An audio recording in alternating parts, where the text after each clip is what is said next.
hidup terhadap orang yang sudah meninggal dunia. Kata Umar, dia adalah orang yang kau katakan gila di kelopak palaknya saudara. Dari sekian banyak akhlak Rasul, satu saja yang saya akan bicarakan.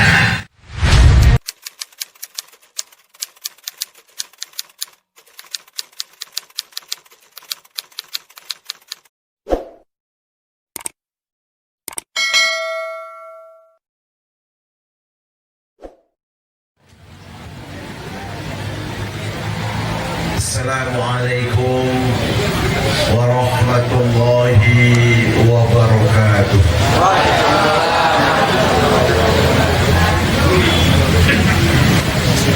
Alhamdulillahilladzi arsala rasulahu rahmatan lil alamin. Wassalatu wassalamu ala asyrafil anbiya'i wal mursalin. Sayyidina wa habibina wa syafi'ina wa azimina wa karimina wa qurrati a'yunina wa maulana Muhammadin wa ala alihi wa sahbihi ajma'in. Amma ba'du, farabbi syrah li sadri wa yassir li amri wahlul 'uqdatam min lisani yafqahu qawli wahdi qalbi bihaqqi sayyidina Muhammad. Allahumma inna nas'aluka al-futuh wal munur wal rusuk wa salahal jasad wal ruh wa taubatan nasuh.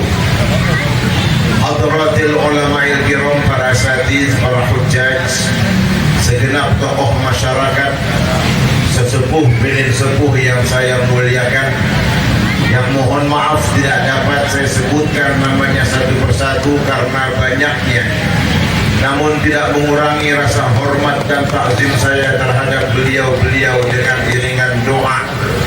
Mudah-mudahan Allah Subhanahu wa Ta'ala berkenan memberikan umur panjang dalam keadaan sehat walafiat. Bapak Camat Keramat Jati yang terhormat Bapak Haji Eka Darmawan MSI, maka Allah bitulli hayatihi, mudah-mudahan Allah panjangkan umurnya dalam keadaan sehat walafiat. Bapak Ibu, adik-adik remaja, hadirin hadirat, pecinta Rasulullah sallallahu alaihi wasallam rahimakumullah. Alhamdulillah tsumma alhamdulillah, puji serta syukur kita panjatkan kehadirat Allah Subhanahu wa Ta'ala berkat taufik, hidayah, inayah serta izin Allah jualah yang dapat menjadikan kita berkumpul pada malam hari ini di suatu tempat yang penuh dengan rahmatnya Allah Subhanahu wa Ta'ala dalam rangka memperingati hari kelahiran baginda Nabi Sallallahu Alaihi Wasallam. Kita berharap mudah-mudahan dengan berkah kumpulnya kita pada malam hari ini, dengan memperingati maulid Nabi Sallallahu Alaihi Wasallam, di dunia kita akan mendapatkan keberkahan, di akhirat kita akan mendapatkan syafaatul uzma dari baginda Nabi Sallallahu Alaihi Wasallam.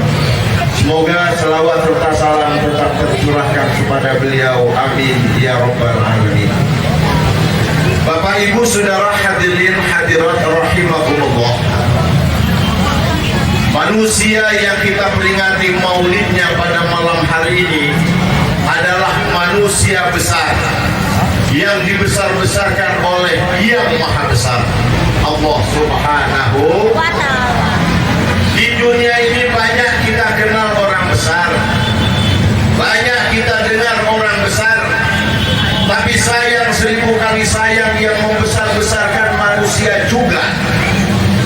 Kalau ada manusia besar yang membesar-besarkan manusia juga, saya curiga jangan-jangan dia maling besar. Tapi baginda Nabi Sallallahu Alaihi Wasallam manusia besar yang membesar-besarkan Yang Maha Besar, Allah Subhanahu. Beliau figur seorang pemimpin yang sangat cinta dan bertanggung jawab terhadap umatnya, bukan saja di dunia tapi nanti kelak di akhirat. Baginda Nabi Sallallahu Alaihi Wasallam akan mengenali kita sebagai umatnya, dan beliau akan memberikan minum min haudi nabiyika Muhammadin sallallahu alaihi wasallam syarbatan hani'atan mari'atan la nazba'u ba'daha abada. Siapa orang yang meminum dari telaga Rasulullah sallallahu alaihi wasallam, dia tidak akan haus selama-lamanya. Mudah-mudahan kita termasuk orang-orang yang akan mendapatkan minum dari telaga Rasulullah sallallahu alaihi wasallam. Bahkan di saat kita nanti dibangkitkan dari kubur kita masing-masing, umpamanya Bapak Ibu percaya gak kalau nanti setelah kita meninggal dunia kita bakal dibangkitkan kembali? Percaya gak? Kalau dari sekarang kita percaya, nanti di saat dibangkitkan kita tidak terkejut. Tapi orang-orang kafir, orang-orang yang tidak beriman kepada Allah, di saat dibangkitkan mereka bertanya-tanya, qalu ya wailana man ba'atsana min marqadina. Siapa yang membangkitkan kami dari tempat tidur kami? Kami sedang nyenyak-nyenyaknya tidur kok dibangkitkan. Mengapa mereka berkata demikian? Sebab proses orang meninggal dunia, orang muslim tidak sama dengan orang kafir. Kalau kita begitu meninggal dunia, dimandikan kita, dikafankan kita, disolatkan kita, dikuburkan kita. Betul? Betul. Ada 4 kewajiban orang hidup terhadap orang yang sudah meninggal dunia sesama muslim. Yang pertama memandikan, yang kedua mengkafankan, yang ketiga mensolatkan, dan yang keempat menguburkan. Sedangkan kewajiban yang hidup terhadap yang mati cuma 1. Bu, kewajiban yang mati terhadap yang hidup cuma apa? Diem. Besok kalau mati dimandiin, jangan berontak-berontak. Menang baik. Kemudian diberangkatkan kita ke rumah masa depan kita yang tipenya 1x2. Apa? Dimasukkan kita ke dalam liang lahat, ditutup dengan dinding ari gelap, ditimbun dengan tanah semakin gelap. Bu, suami kita yang katanya sayang pada kita, cinta pada kita, di saat kita ditimbun dengan tanah, nginjeknya paling kencang. Benar-benar ini. 7 langkah orang yang mengantarkan jenazah kita kembali ke rumah masing-masing, kita bakal ditanya oleh malaikat. Kalau kita mampu menjawab pertanyaan dengan lancar dan benar, malaikat akan berkata, num kanumil aus, tidurlah kamu bagaikan tidurnya pengantin. Kayak apa tidurnya pengantin? Saya udah lupa itu. Kalau orang kafir kagak, saudara. Orang kafir meninggal dunia gak ditanya lagi. Begitu masuk langsung diempos malaikat. Diunyeng aja, diunyeng. Sampai kapan? Sampai malaikat Israfil meniup sangkakala hari kiamat pada waktu itu. Begitu tiup sangkakala, semua orang yang hidup mati, siksa libur. Begitu malaikat tiup sangkakala yang kedua, semuanya bangkit. Pantes kalau mereka mengatakan, qalu ya wailana man ba'atsana min marqadina. Siapa yang membangkitkan kami dari tempat tidur kami? Kami sedang nyenyak-nyenyak tidur, kok dibangkitkan? Hadza ma wa'ada ar-Rahman. Ini yang dijanjikan oleh Allah. Wa sadaqal mursalun. Maka benarlah para utusan. Saat itu mereka baru menyesal. Nah, manusia yang pertama kali dibangkitkan dari kubur adalah baginda Nabi Sallallahu Alaihi Wasallam yang kita peringati peringatan maulidnya pada malam hari ini. dari kubur menoleh ke sebelah kanan ada malaikat Jibril, menoleh ke sebelah kiri ada malaikat Mikail. Nabi bertanya, ayu yaumin hadza, hari apa ini? Hadza ma wa'ada Rahman, ini hari yang dijanjikan oleh Allah. Oh, hari kiamat toh. Nabi begitu mengetahui hari itu hari kiamat, yang pertama kali ditanya, izan aina ummati, kalau hari ini hari kiamat mana umatku? Kita yang dipikirin. Kalau Haji Dimyati Umar yang jadi nabi, begitu bangkit yang pertama kali saya tanya, aina doi, doi yang kita tanya. Akhirnya Nabi diajak oleh dua malaikat tadi untuk masuk ke dalam surganya Allah.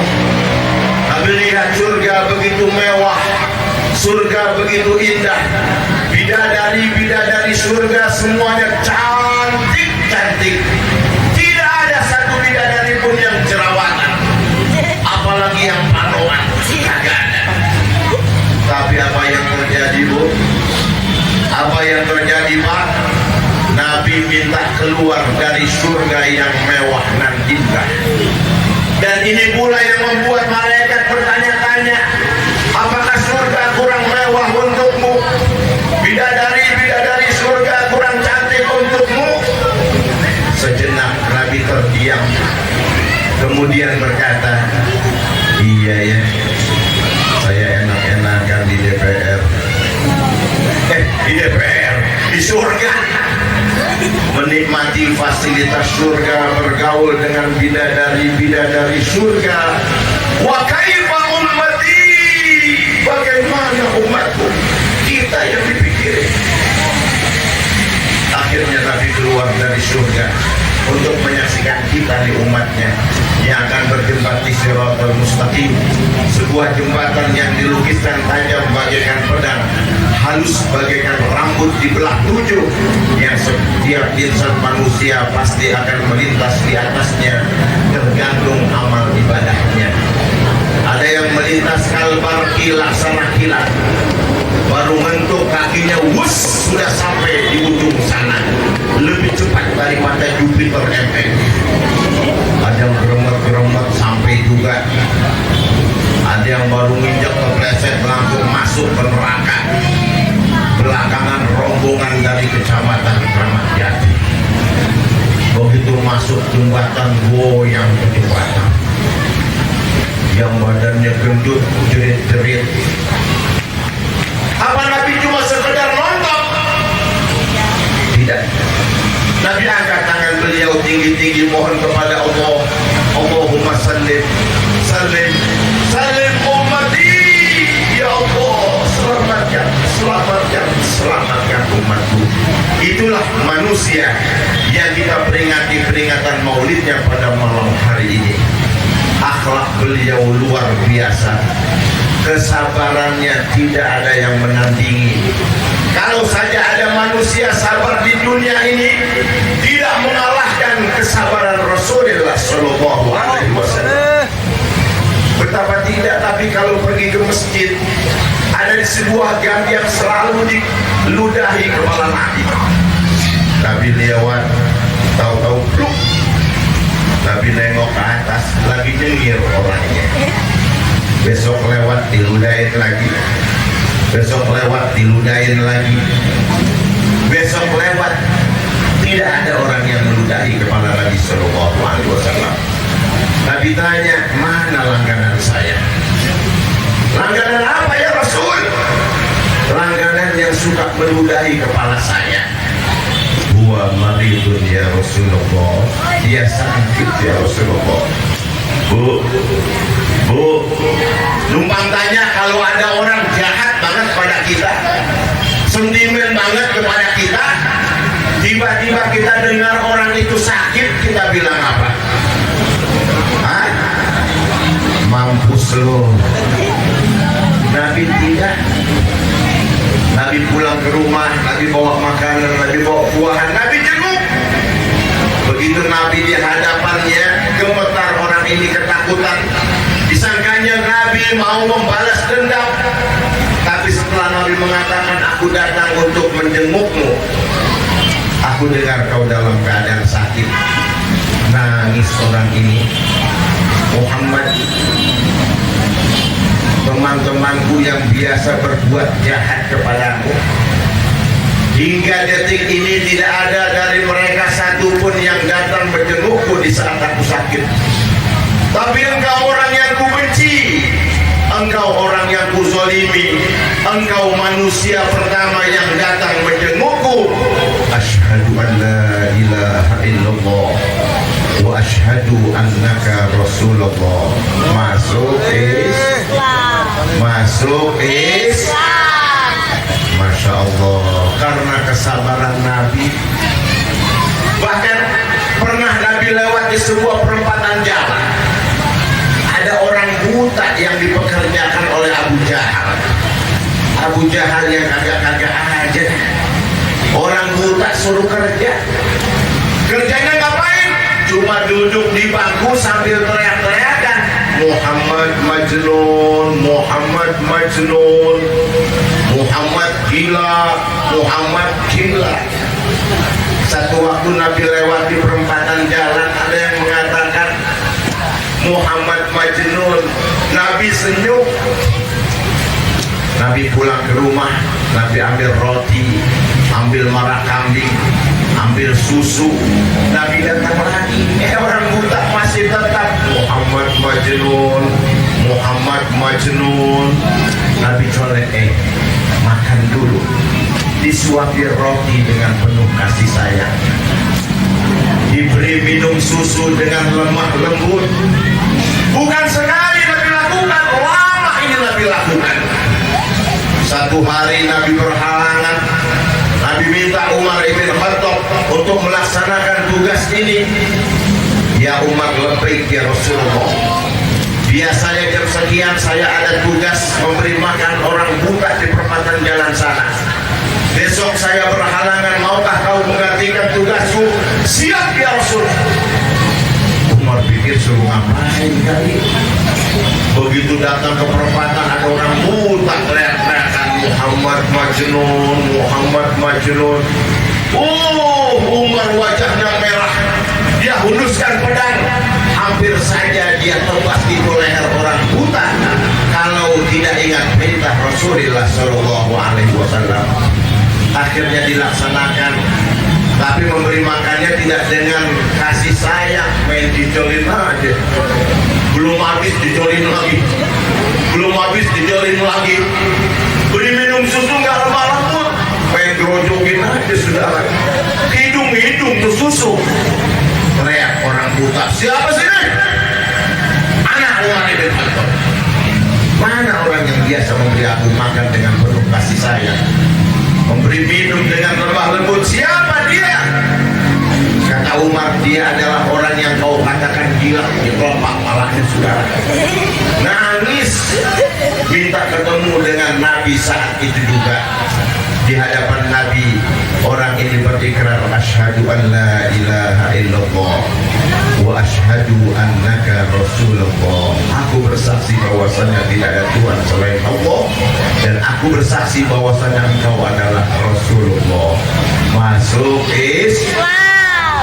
Masya Allah, kalau kita berbicara tentang akhlak baginda Nabi Sallallahu Alaihi Wasallam, tidak cukup waktu 2 bulan untuk mengupas ini semua. Karena akhlak Rasulullah, karena khuluquhul Quran. Sesungguhnya akhlak Rasulullah Sallallahu Alaihi Wasallam adalah Al-Quran. Nah, malam ini satu saja dari sekian banyak akhlak Rasul, satu saja yang saya akan bicarakan. Rasul pantangan bikin orang malu di hadapan orang banyak. Rasul pantangan bikin orang malu di hadapan orang banyak. Satu ketika Nabi sedang makan dengan para sahabat.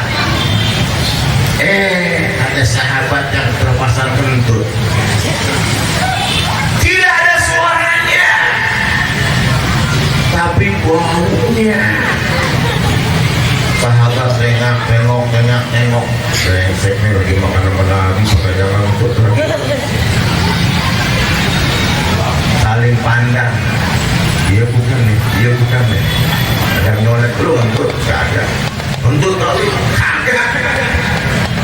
saudara, kalau kita belajar ilmu jiwa, kita bisa tahu orang itu salah atau tidak.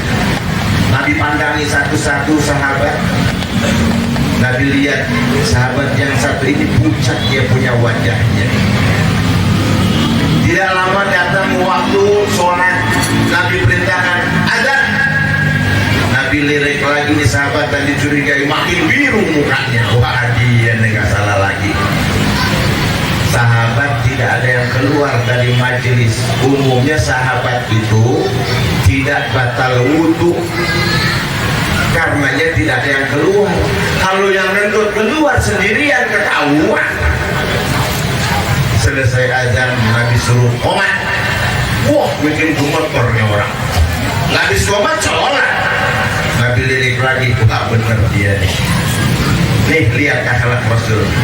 Begitu selesai qomat, Rasul tidak masuk ke mihrab untuk mengimami sholat, melainkan Rasul pidato, saudara-saudara, berhubung kita habis makan yang cukup banyak, yuk kita tajdidul wudu, memperbaharui wudu. Keluar semua sahabat, termasuk yang ngentut.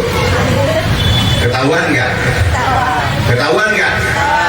Selesai sholat berjamaah, sahabat kembali ke rumah masing-masing. Yang ngentut kagak pulang, ditungguin lagi. Selesai, begitu Nabi menoleh, dirangkul Rasul. Ya Rasul, andaikan tidak kau perintahkan kepada sahabat-sahabat untuk memperbaharui wudu mereka, alangkah malunya aku ya Rasul. Kau tutupi aibku ya Rasul. Itulah akhlak Rasulullah Shallallahu Alaihi Wasallam. Kira-kira umatnya begitu kan? Umatnya begitu kan?